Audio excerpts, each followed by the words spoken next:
பரந்த தங்கப் பாலைவனத்தில் சூரியன் பிரகாசமாக ஒளிர்த்தது.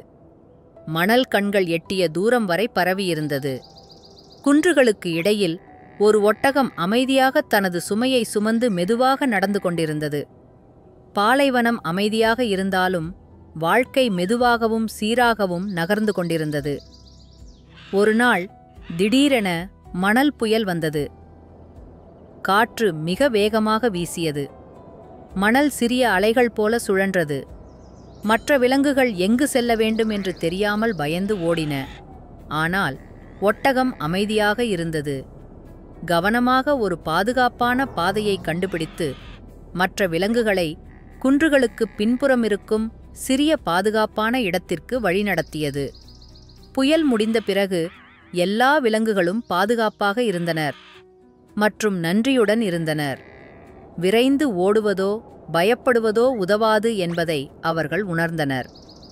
மெதுவாக நடப்பதும் கவனமாக சிந்திப்பதும் அமைதியாக இருப்பதும் சவால்களை எதிர்கொள்ள உதவும்.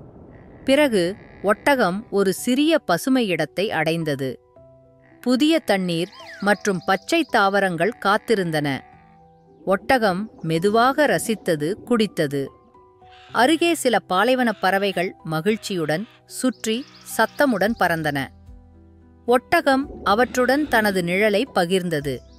பறவைகள் நன்றியுடன் இன்னும் சத்தமுடன் பறந்தன. நாள் முடிவடையும் போது பாலைவனம் வெப்பமாக இருந்தது. ஆனால் ஒட்டகம் மெதுவாக நடந்து கொண்டிருந்தது. அவசரப்படவில்லை. சூரியன் அஸ்தமிக்கும்போது வானம் ஆரஞ்சும் இளஞ்சிவப்பும் நிறங்களாக மாறியது. ஒட்டகம் ஓய்வெடுக்க ஒரு மென்மையான இடத்தை கண்டுபிடித்து கண்களை மூடி அமைதியாக தூங்கியது. இரவு வானில் நட்சத்திரங்கள் மெதுவாக தோன்றின. குளிர்ந்த காற்று பாலைவனத்தை சுகமாக செய்தது. ஒட்டகம் கனவுகளில் மீண்டும் ஒரு பிரகாசமான நாளை பார்வையிட்டது. பொறுமை, அமைதி மற்றும் பிறருக்கு உதவுவது பாதுகாப்பையும் மகிழ்ச்சியையும் வெற்றியையும் தரும்.